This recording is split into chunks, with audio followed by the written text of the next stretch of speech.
let me introduce our panel here. This is a bit of a free-form time to interact with some terrific talent in this area. Let's talk about the terrific talent. Starting on my left, your right, is the wonderful Neil Cook. Neil is the head multi-sport coach up at Asphalt Green Triathlon Club. He is a wealth of knowledge. You can see Neil in the park almost any time of any day. Early in the morning, late at night, he's there all the time, doing all different kinds of programs. He helps a ton of people. Next to Neil is a friend and terrific coach from Westchester, Doug Schwartz. Doug runs a whole multi-sport program and coaching program in Westchester. He also is the race director for the Westchester Triathlon, and he's very involved in the sport in Westchester and is very helpful. Earl Walton is one of the triathlon coaches for TriLife, and we heard him speak already this morning on swimming and swimming-related injuries, and he's a wonderful resource for triathletes in the area. Ramon Burmo, who I personally apologize. Ramon is an awesome dude. I feel so badly that there was a goof up in his name in the program, but Ramon, remember the name, Ramon Burmo. He gets triple because his name didn't get in the thing, but he's awesome. Ramon started his own program, Try to Be. He also is the head multi-sport coach for the American Cancer Society, and he's a terrific athlete. And last, but certainly not least, we have Scott Berlinger. Scott is the founder and president of the Full Throttle Endurance group down at Chelsea Piers. He has the distinction, I think, of being the only former American gladiator. Neil? No, all right, so yes, being the only former American gladiator. But he runs a terrific program. He runs a terrific program down at Chelsea Piers. Now, the reason why we get all these guys together is that there's a lot we're hearing about, performance, injury, et cetera, but this is a great chance to kind of talk to people that coach athletes, and you don't get enough of an opportunity, I think, to do this. So I'm going to ask them some questions to start, but I'm actually most interested in you guys interacting with the coaches. And let's just start down with Scott on the right, on your left, my right, your left. There's a couple mics, so he's got one there. And when you speak, guys, I'm going to have you just stand just so you'll get on the webcast. So Scott, the question to start with is, tell us about the typical person that comes in to train with you, and how do you, it's a long season. It's cold and nasty in New York for 6 months a year. How do you get them motivated, and how do you keep them motivated? How do you do motivation? First of all, there's no real typical person that comes in. Everybody's going to come in from different levels, different backgrounds, and you're going to have a novice and one of the three disciplines. If you're lucky enough to be good at all three, then that is something very, very special. But everybody has a weakness, and we deal with that, and we try and break them up into different groups. We've also been able to, in our facility, install something called the Sunto system. And when Jordan talks about the bad weather, we foresaw a need to take care of indoor training. And I know, myself included, I cannot stand being indoors. But with that being said, we found something called the Sunto system, which allows us to put heart rate monitors on all our athletes, and we are able to monitor internally every single athlete in the room, up to 50 athletes, on these LCDs. And it really allows us to watch heart rate training. You really get the major amount of our volume training. And it's all set to individual athletes. So whatever your heart rate max is, we set those things, and then you are in the zones. And it's somewhat counterintuitive, and because everyone is so alpha-oriented in this sport, more often than not, you guys are trying to benchmark against each other and causing what we call fatigue or overtraining. But in our world, we're trying to hold you back and hold you in those specific zones, and that's just for indoor training and cycling. There's so many other different ways to do it, but that's what works for us. All right. So Neil, we'll go down to here. You're old school in you're old school in your approach with a lot of stuff, which works. I'm all about old school. I'm not saying that you're old school, dude. You're awesome. I'm like your biggest fan. So as an old school person that's been involved with this for a while, you have not been a heart rate monitor. You were doing this before heart rate monitors were part of the gig, right? All right. So heart rate monitors, yes, no? Yes. Does that help motivate people? Talk to us about that for you. I've been an effort-based training advocate before heart rate monitors, but I also had the first Polar heart rate monitor that wasn't for sale yet. in the Northeast. So I conned one of the coaches that was using it into giving me one. And I use it a lot, but I use it after the workout. I don't recommend using it during the workout to limit or guide what you're doing. I'd rather have the athlete focus on how they're feeling and then compare that with the heart rate monitor's results. I find that much more successful and much more informative. Now, Earl, you talked to us before about, swim hard. Is all this zone training crap or not? How do you guys do that? Stand up. I would probably agree with both these guys. I don't think it's crap. I think it's, but it's a tool. It's a tool like anything else. You need to use these things. I like Neil's approach. Looking at it afterwards to see how your perceived exertion, affected your workout. So I do think it's worthwhile. You're going to see. You see different things. There's wattage. If people are looking at their bike, there's your cadence, there's their heart rate, there's your perceived exertion, all these different tools. They should all be working together, though. There's not one specific thing you should be focused on. You want to spread it out. And if you're a data person, use it. If you're not a data person, though, save your money because you're never going to look at it. So spend your money on a swim lesson or a bike one-on-one session or some time with a coach to improve your technique. Because if you're not going to chart that information and look at it, it's worthless. All right, fair enough. Now, Doug, let me ask you, you coach a different group. So for the most part, Manhattanites are smart, successful, driven, and in triathlon, they're single. There's a disproportionate number of people that are either not married or no kids, but there's a lot of people that either for one reason they have like relationship issues, I don't know who does that, but they have all kinds of things, but they got something, all right? Now, you're in Westchester. You've got a lot of married people with kids in your club, which is different than a lot of the clubs around here. So talk to us about balancing life and triathlon in Westchester, and how the heck do people do that? This is a perfect question for me. I actually live in Connecticut, but I handle Westchester as well, and I have a couple athletes around. But the first meeting I have with all my clients, I talk about timing and their scheduling. So my motto is there's 24 hours in a day, it's on you. But that 24 hours a day, I have them pretty much go through a whole sheet of beauty, shaving, eating, commuting, working, everything they do, and I don't even put training in there.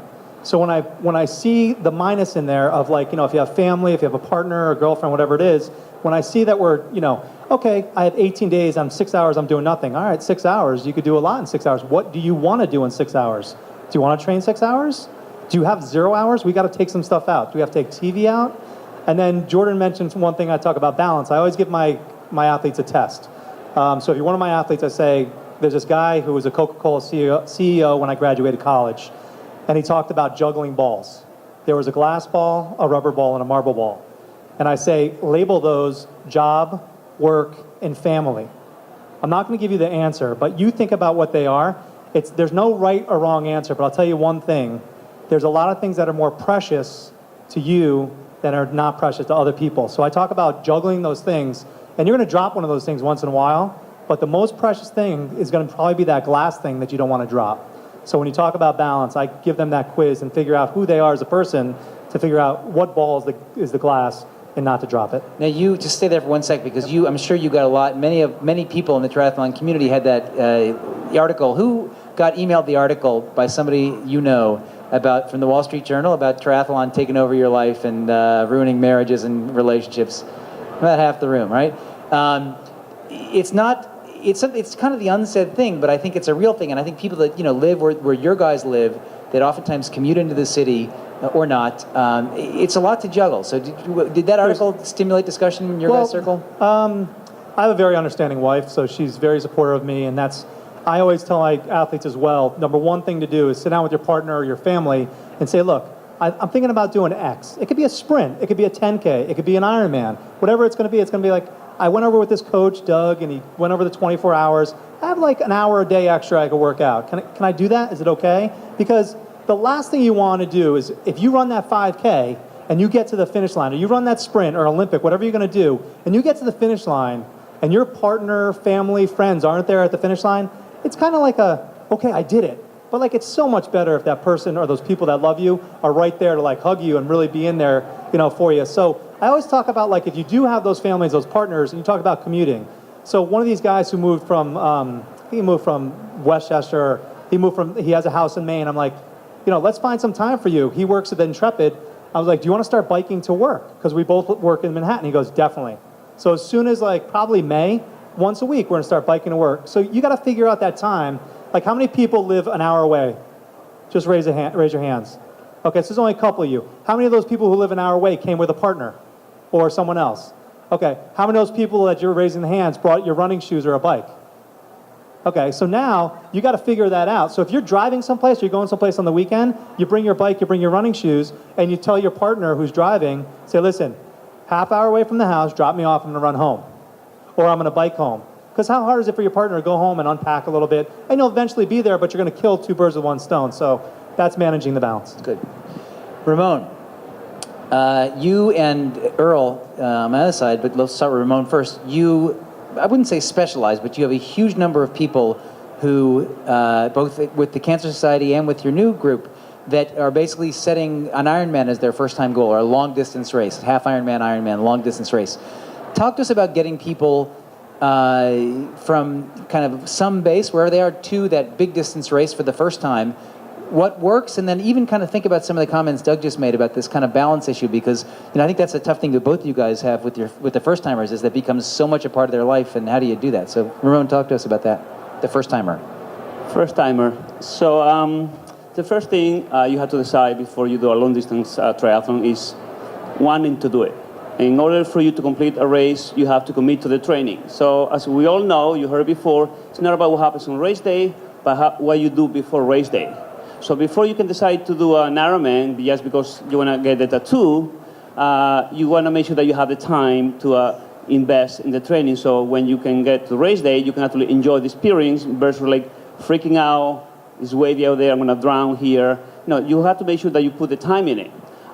So the best thing you can do is talk to the coach, tell them how much time you have available for you every week and for how long, busy times of the year, less busy times, and work with the coach to tell you, based on your time, this is what it will require for you to do on this specific time of the year, training for that specific event.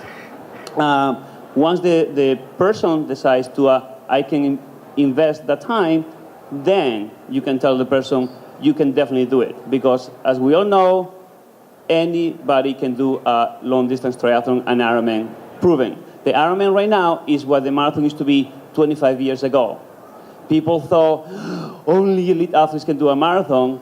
It's proven right now that anybody that can walk and can breathe can do a marathon. Now, the Ironman and the long-distance triathlon is moving in the same direction. Anybody that's willing to put the time, anybody that can breathe and can walk, can do an Ironman as long as you can put the time. Simple as that. Earl, you guys, you have a whole program you've built on this kind of getting first-timers, successes, failures, concerns about some of these issues we heard about already. Well, I think the guys. Hello? Can you hear me? All right. So I think the guys have answered the question pretty well. It comes down to that first decision point of when you decide what you're going to do, and we put people through a pretty rigorous interview process before they can do an Ironman. Other events not so much, but for an Ironman, it comes down to what we've said. It is, do you have the time in your life? Don't come to me and say, oh, I'm starting a new job, I want to do an Ironman, because you have no idea what that job is going to consist of. And an Ironman is a big commitment. So the idea is, if you're going to commit to this, it's got to be the right year, the right time, everything's got to line up. Don't just go out and say, ooh, I want to do an Ironman. You have to figure it out. It's a great goal. It's an incredible goal, and there's nothing that compares to crossing that finish line. But you have to make sure that crossing that finish line, these guys both said it, is a positive experience. I've had athletes come to me on a beach the day of an Ironman and go, my wife's not at the race, she's mad at me. It's like, well, that's not really how you want to go into the water. That's not the way to start a race. This stuff has to be done beforehand. So it's number one is decide, make the right decision. We've had people who say, this is not your year. Do a half Ironman with us this year, you do an Ironman next year. You have to trust the coach that's going to tell you what the right decision is. Because you don't know. You don't know that you're going to have to put in X number of hours. You don't know that there's a 9-hour brick on your son's birthday this year. So you have to speak to somebody who's done it. Speak to your coaches first. Understand what the full weight of the program is going to be. Then you make your decision. After that, staying motivated, you mentioned that. Small goals. You're not doing an Ironman tomorrow if you're starting a 10-month training program. You're going to build up to it. And then you're just going to slowly adapt to the training as it goes forward. Good answer. All right, I'm going to open this up to some questions. If you can keep them relatively short, but I want to, yeah.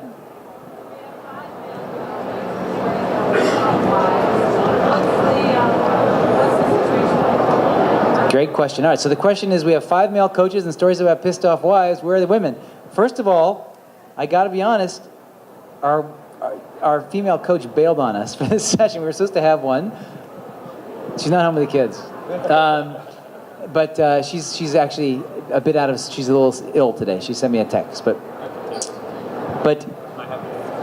you got an answer. I have a pissed off wife. No, I don't. I don't have a pissed off. But I balance it with my wife. My wife is an athlete, and I think what is your question exactly?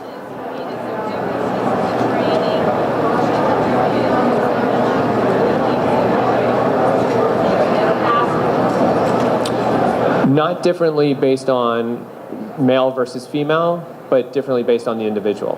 So for us, what we run into a lot of times is, it's different responsibilities, different types of things that are going on in their life. If you're a mother, or if you're a father, you're a stay-at-home father, or you're a stay-at-home mother. If you work full-time, you work 17 hours a day, everything's different. So it becomes very individual. So there's not necessarily individual issues that come up, at least for our training, but based on gender, but it does come down to, the individual person and what they're dealing with. And it's not, angry wives versus angry husbands necessarily. But it's an interesting point and point taken, but Scott, talk to us about coaching males versus coaching females, and how do you approach that, or do you? I think you hit it on the head. It's a negotiation. I don't treat my females any different than my males. Everybody has their goals, their expectations, the things that they want to get done during the day. It's a balance. In my home life, I have an 11-year-old and I have a 10-year-old, and it is about my wife getting the same amount of time off with her friends. She gets to do that time. They're going to a dinner tonight. I'm here. I'm enjoying doing what I'm doing. I'm babysitting tonight. It's a negotiation, and it has to be that way for everybody. So what you do is you interview the athlete, you find out what their priorities are, and then you try to figure out a way to make it work for them and their spouse, in their life, and their work schedule. All of this stuff has to balance. At the end of the day, if everyone is not happy, you're not going to be happy doing what this hobby, this passion is. Really, at the end of the day, everybody's got to have the same amount of time to get done what they want to get done. This is what I want to do. We figure out what she wants to do. Let me just add one thing really quick. I 100% fully agree with what they're saying, but with my athletes that are married, I also schedule in, because these guys might agree or disagree, but as coaches, we plan something and a lot of our athletes stick to it. So in the case that you're talking about with we were just talking about balance, like he says, she gets, he gets, I schedule in a date night. They're like, oh, I have a day off? No, it says date night. So then most of my athletes that are scheduled, they're like, I got to go on a date? Yeah, you got to go on a date. Date night, hello. That's important. That's your life. That's your relationship. So that's important, All right, other questions? Yeah. Great question. So how do you, many of you guys up here are athletes, are still very competitive, how do you balance your own athleticism with, Ramon, let's start with you, since you've, I know you guys do, but. Don't sleep. Get up early. Sometimes I get up 4 in the morning to be able to get to the park. I live in New Jersey, so I have to drive into the park. And when most people are sleeping, I get to the park. I try to do my training, and then, jump on in the wagon, and may not join the other training. Sometimes, most of the times, I do join the team in the trainings. And whatever. I always say, if you want it really bad, you find the time. There's no excuse to not want to do it. If you want it bad, if it means getting up at 3 in the morning, so be it. If it means getting 4 hours sleep, so be it. You have to balance how much you want it, how much you sacrifice, and how much you're going to get back. Simple as that. Neil? I find it pretty easy, because most of the athletes I coach can only see me in the mornings. before they go to work or in the evenings after they're done with work. So that leaves the middle of the day for me to take a nap and then go out and train. The only difficulty with that is my wife is also an athlete. So we only get to train on her days off and weekends. But most of my athletes are working in the day, so that leaves time for me to train. Now, Neil, as long as you're standing here, again, having seen the growth of this sport, the tremendous growth of this sport from a recreational thing people did to something people take very seriously in clothing and bikes and teams and all. I mean, you've lived through that entire spectrum. Are we too much now? I think we're unlike running, where the ceiling is pretty high. Triathlon, the ceiling is much, much lower, because to put on an event, as you know, involves a lot more permits. You use more land, more of the town, and it takes more time. A 10K is over in 2 hours, and you can do it on a 3-mile loop. Triathlon involves lifeguards, water, biking, which is a lot more roads that have to be closed, and then running. And the time span is much, much greater. So if you do an Olympic, you could be looking at 8 hours before the roads are open, 6 hours. So I think there's a limit to what the sport's going to handle. And it seems like the sport's trying to follow the running model, and I don't think it's going to work. I think we're going to run into some problems, and things need to be changed. Fair. All right. Other questions? Yeah. I was thinking the same thing. So that's the question, Earl. The question is, because you guys are in the park early, I get in there at 5 something, whatever, and they're blinking away nice and early. Good job. So sleep. When you train, Ramon is a specimen. He's a Spanish specimen. But most people need to sleep more when they train, and they can't do 4 hours, or they get hurt, or there's something else. They crash their bike, or they just don't work. So talk about the sleep issue with your guys. What's the sleep issue? The sleep issue is, he's saying he can do it on 4 hours. Can most of your guys do that? No, and they shouldn't. Everybody should be. There's been a lot of writing about this lately. Recovery. Everybody needs to recover. If you're following a proper program, you should be scheduling in. If it's a basic periodization, you should be taking an entire week, where it's a recovery week, where it's you're taking. We call it a live week, a light intensity and volume week. My folks are over there shaking their heads. They're like, yeah, we just had one. And look at them. Don't they look fresh-faced and excited? They look happy. But there's lots of things you can do. You can monitor your resting heart rate. You can understand your body a little bit. And the reality is that if you're too tired to train, don't train. And this is the problem that people don't do. It's a laws of diminishing return. The more you do, the more tired you get, the benefit of the workout is diminishing completely. So, it's a hard thing to do, to rein in, but you have to do it. I watched golf once, and they had Tiger Woods was taking a great golf swing, pulled the swing back all the way, and he stopped, put the club down, and came back to start over again. And the announcers were so impressed that he had the self-control to stop that swing so that he could go back and get a good stroke.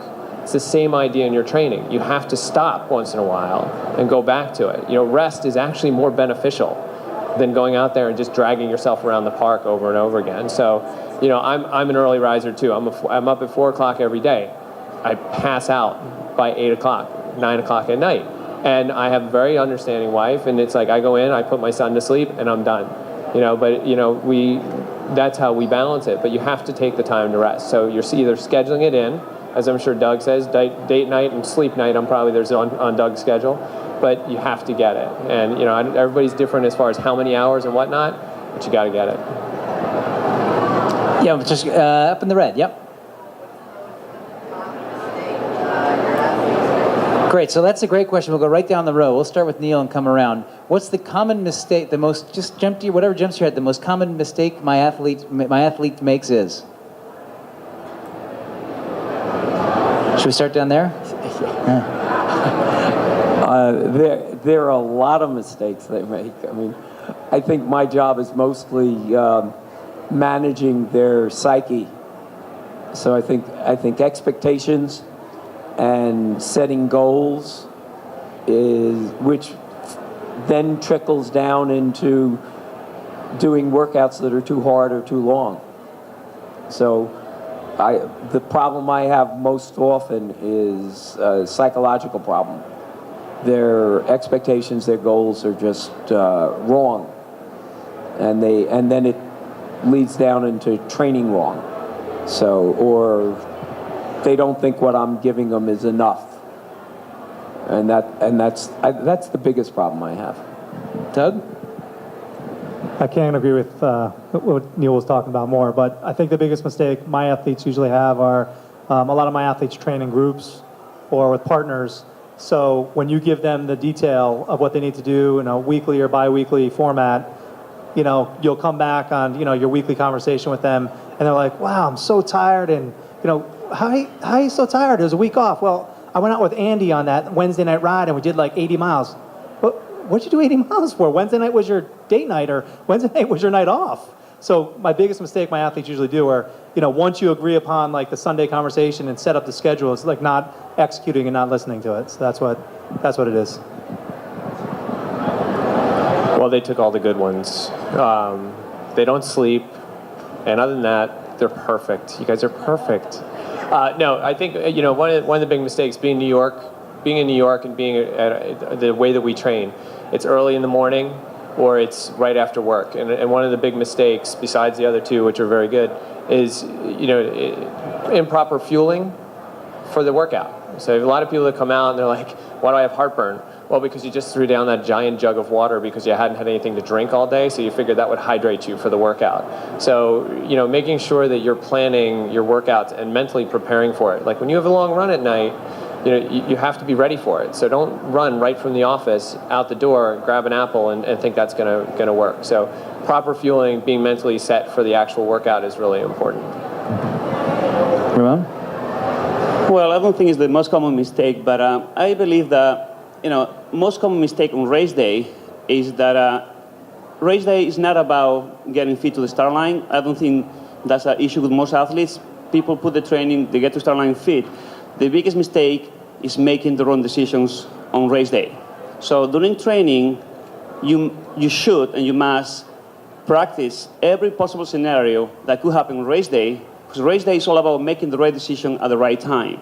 That's how you can have a good race. You can have a great season, and you can screw it up by making the wrong decision on race day. So make sure that in the training, you also include the mental training and go through every possible scenario. Your coach should be able to put you through every possible scenario that can happen on race day. The good days, the bad days, the good early days, and the feel like crap, but end up have a second win. I felt awesome at the end. So you can recognize how you feel, how you will respond on a specific day on race day, and be able to make that decision on race day. I think we focus too much on the physical training and not enough in the mental training, which is probably as important on race day. I'm going to give Scott. It actually reminds me, Earl and I bonded in the, where was that triathlon? Going up that big hill in Harriman. Yeah. And I was going up the hill in Harriman, and my crank cracked off in half, and all of a sudden I had one pedal on and one pedal off. I had nothing. And so I said, "Oh, well, shit, I didn't prepare for this." And so I put my bike shoes on my front of my aero bars, and I started jogging in my socks. I think I ran by Earl, and I was smiling. I think that's when we became like friends. He's like, having a good time. I was having fun. I was like, "Oh, well, screw that." All right, Scotty. Training too hard. Training too hard all the time, not creating those building blocks. We use 3 weeks up, 1 week down. If you're always training too hard, we call it muddying the water. If you keep the water muddy, meaning your heart rate is not in the proper zones as you're training, you'll never truly develop the top end that you can have when you're racing. You need to make sure that your body is rested. Everything that they said is right. That is the biggest flaw I find with athletes, because this sport creates a bunch of alphas. Alphas like to go head to head. When we do our group training, we make sure that everyone is on the same page. If you're doing a tempo run in Central Park and someone goes by you, they may be working on speed work. You do not have to be a dog on the tire and go after them just to prove that you're better. Stay within the confines of what your workout is for that specific day, and you will always have the end result, which would an A race, best time. That will always be the outcome if you stick to your program. You don't know what anyone else is working on when you're in the park at the same time. That's the biggest problem. I have time for one more question, then we'll wrap up the coaches panel. Yep, in the blue.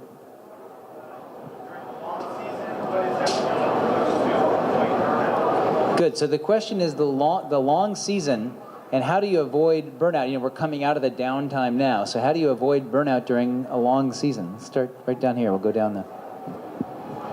I think it goes back to what I was talking about. You have to know what your goals are for that year. And I think that you work in a 3-week up, 1 week down, and you really just focus on those races. I mean, no one's going to have more than 2 A races in a year. So you want to remember that as you're doing it. And if you can remember that, you use those B and C races as long training days. If you know that you are prone to burnout, then maybe you want to schedule your races later in the season and just have fun in the beginning. But you have to know what your individual goals are for each person before you can even start to determine what those things are. Burnout?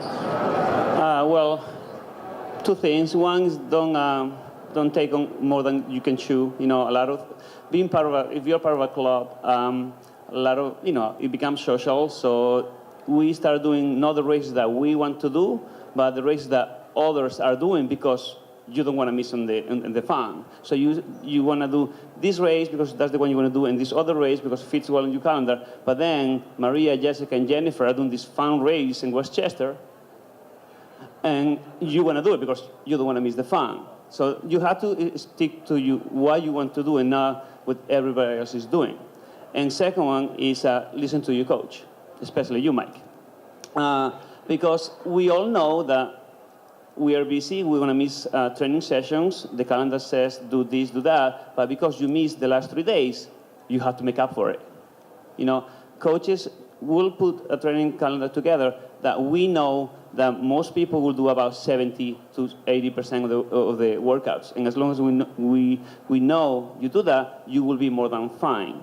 But if you try to make up sessions, that's when you get in trouble, and that's how you get burned out, because trainings are put together to build up and go down, build up and go down gradually. So don't become your own coach, or at least ask your coach if you should increase or decrease based on what you have done or not have done on your training. Right, Mike? Quickly, yeah. The quick answer, go on vacation. Leave your bike at home, leave your running shoes at home. Go on vacation. You don't get paid to do this. I don't think anybody here does. So if you're not getting paid to do this, go on vacation, have fun, come back, rested and relaxed. I think the best way I teach my athletes to avoid burnout is just try something new, do some variety. I think a lot of the topics we talked about with spouses, get a babysitter, do something with your spouse that you've never done before. Try a TRX class, do yoga, do Pilates, go for a hike. Because mentally, as an A-type triathlete, you're like, what am I missing? What am I missing? I got to sweat to do a workout. Well, you can still sweat doing something else, but you're not swim, biking, and running. So try something new. You'll probably get out of the burnout. If it's not that, well, we'll say go on a vacation. They've agreed with me, and I've agreed with them until this.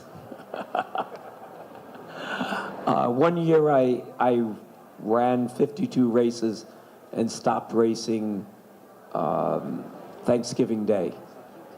And I covered something like 3,500 miles in the year. But they weren't all A races. All right? And there were some I did back to back, and I knew I wasn't going to be able to set a PR or run what I normally run. So I did it for fun. I did it for the socialization. I think that depends a lot on the individual. I happened to be lucky, and my body could handle it, and I didn't get injured. I think there are other people like me that enjoy the socialization and can temper their racing. So I think you have to know yourself. Everything they said is true, but I think there's another side to it. If you can temper your races, go out and have fun. It is a social event. especially the ones that have beer after. All right, great questions. Thank you, coaches. Thank you guys so much. Wonderful job. Now we're going to hear about nutrition. Thank you, guys. Thank you, sir. Great job. Thank you so much. Thank you.